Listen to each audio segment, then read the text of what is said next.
आज सुबह swimming pool के पास मुझे कुछ ऐसा अनुभव हुआ कि ये कहानी का सृजन हो गया। लहरों की चीख, दोपहर की तेज धूप में क्लब का स्विमिंग पूल किसी नीले आकाश की तरह चमक रहा था। पानी की सतह पर तैरती धूप के टुकड़े और बच्चों की किलकारियां वातावरण को जीवित बना रही थी। पुल के किनारे रखी हरी बेंच पर किशन बाबू बैठे थे और उनकी उम्र 60 वर्ष पार हो गई थी। पिछले कुछ महीनों से स्वास्थ्य नरम रहने और घुटनों के दर्द के कारण वे खुद को दुनिया से कटा हुआ महसूस कर रहे थे। उन्हें लगता था कि अब उसकी जिंदगी का सफर थम गया है और वह केवल दूसरों को किनारे पर बैठकर आगे बढ़ते हुए देख रहे हैं। तभी पुल के कोने पर हुई हलचल। 8-9 साल का एक बच्चा जिसका नाम आरव तैरना सीखने की कोशिश कर रहा था। उसके शरीर पर सेफ्टी जैकेट बंधी थी। उसका ट्रेनर उसे पानी के बीच में हौसला बंधा रहा था, लेकिन आरव की आंखों में डर साफ नजर आ रहा था। जैसे ही ट्रेनर ने उसे थोड़ा आगे छोड़ा, वह घबरा कर वापस किनारे की तरफ लौट भागा। हाँफते हुए सीढ़ियों पर बैठ गया। उसने मायूस होकर अपने कोच से कहा, सर, मुझसे नहीं होगा, पानी बहुत गहरा है,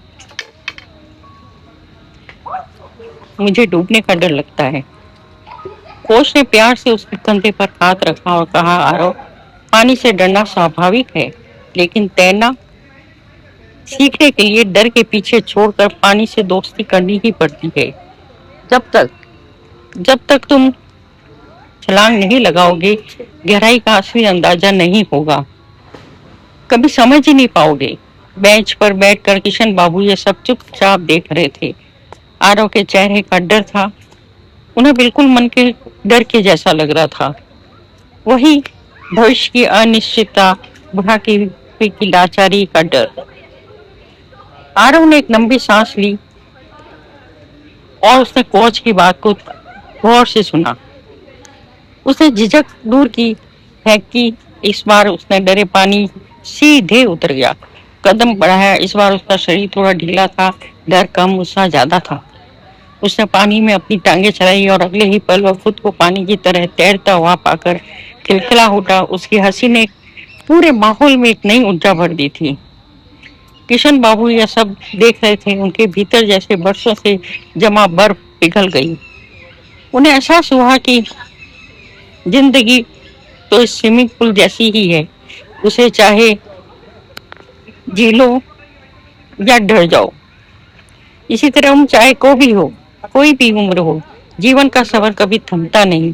जब तक सांसें चल रही है, तब तक नए सिरे से शुरुआत करने और सीखने की गुंजाइश हमेशा बनी रहती है।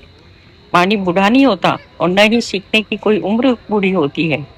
उनके चेहरे पर एक संतोष और चमकदार मुस्कान तैर गई।